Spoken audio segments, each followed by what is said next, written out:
নমস্কার, প্রত্যেককে স্বাগত জানাই নেমো নিউজ ইউটিউব চ্যানেলে নতুন একটি ভিডিওতে। পশ্চিমবঙ্গের জেলায় বৃষ্টিপাতের সম্ভাবনা দিল আলিপুর আবহাওয়া দপ্তর। তো কোন কোন জেলায় কবে বৃষ্টিপাত হবে এবং আপনার জেলাতে কেমন বৃষ্টিপাত হবে সবটাই আপনি জানতে পারবেন আজকের এই ভিডিওতে। অবশ্যই ভিডিওটি শেষ পর্যন্ত দেখবেন।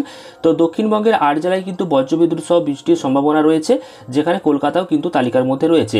তো আজকের আবহাওয়ার খবরটি দেখে একদম বুঝে নিন যে আপনার জেলাতে কবে নাগাদ বৃষ্টি হতে পারে। তো অবশ্যই ভিডিওটি সম্পূর্ণ দেখার আগে একটি লাইক করুন এবং চ্যানেলটিকে সাবস্ক্রাইব করে রাখুন। তো দেখুন, বলা হয়েছে আজ দক্ষিণবঙ্গের 8 জেলায় বজ্রবিদ্যুৎ সহ বৃষ্টির সম্ভাবনা রয়েছে, যেখানে কিন্তু কলকাতা জেলাও রয়েছে। তো এখানে বলা হয়েছে ধীরে ধীরে মিলছে পূর্বাভাস। গত দুদিন থেকে তাপমাত্রা কমছে দক্ষিণবঙ্গ সহ গোটা রাজ্যে। আর এবার কিছুদিনের জন্য তাপপ্রবাহের ইতি। আজ থেকেই ফুল দমে ঝড় বৃষ্টি শুরু হয়ে যাবে দক্ষিণবঙ্গে, এমনটাই জানিয়েছে আবহাওয়া দপ্তর। ছুটির দিনে কোন কোন জেলা ভিজবে, কলকাতায় কেমন আবহাওয়া থাকবে, তো জানুন এই লেটেস্ট আপডেটটি। তো আবহাওয়ার পূর্বাভাস অনুযায়ী আজ দক্ষিণবঙ্গের পুরুলিয়া, বাঁকুড়া, ঝাড়গ্রাম, বীরভূম, মুর্শিদাবাদ, 2 মেদিনীপুর ও 2 বর্ধমানে তাপপ্রবাহের পরিস্থিতি থাকলেও কমবে কিছুটা তাপমাত্রা।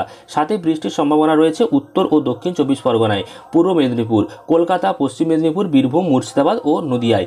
এই সমস্ত জায়গায় হালকা বৃষ্টির পাশাপাশি ঘন্টায় 30 থেকে 40 কিলোমিটার বেগে ঝোড়ো হাওয়া বইতে পারে। আবহাওয়া দপ্তর জানিয়েছে যে পশ্চিম মধ্য বঙ্গোপসাগর থেকে পর্যাপ্ত জলীয় বাষ্প ঢোকার অনুকূল যে বৃষ্টির পরিস্থিতি তা তৈরি হয়েছে। এর জেরেই আগামী 3 দিন ভিজবে রাজ্যের একাধিক জেলা।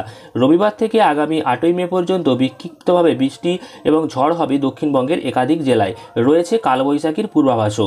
আগামীকাল সোমবার দক্ষিণবঙ্গের সব জেলাতেই বৃষ্টির সম্ভাবনা রয়েছে। বৃষ্টির পাশাপাশি দেশের 40 থেকে 50 কিলোমিটার বেগে কিন্তু ঝোড়ো হাওয়া বইতে পারে। মঙ্গল এবং বুধবার পর্যন্ত একই পরিস্থিতি থাকবে বলে জানা গিয়েছে আবহাওয়া দপ্তরের তরফ থেকে। আজ থেকে বৃষ্টির পরিমাণ বাড়বে, তাপমাত্রা বেশ কিছুটা কমবে।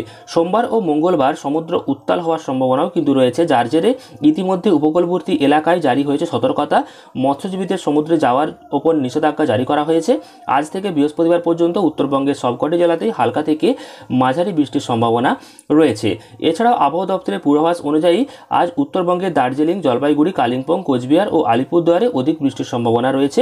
সঙ্গে কোথাও ঘন্টায় 30 থেকে 40 কিলোমিটার, আবার কোথাও 40 থেকে 50 কিলোমিটার যে বেগে দমকা হাওয়াও কিন্তু বইতে পারে।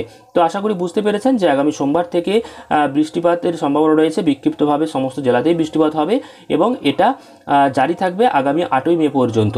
পরবর্তী আপডেট খুব শীঘ্রই আসবে, যেখানে আবারও আবহাওয়ার খবর আপনাদেরকে দিয়ে দেবো। তো সেই আপডেটগুলো যাতে মিস না হয় তার জন্য চ্যানেলটি সাবস্ক্রাইব করে রাখুন আর পাশের বেল আইকনে অবশ্যই অল প্রেস করবেন। এছাড়াও আজকের এই ভিডিওটি ভালো লাগলে লাইক এবং শেয়ার করতে ভুলবেন না। ধন্যবাদ।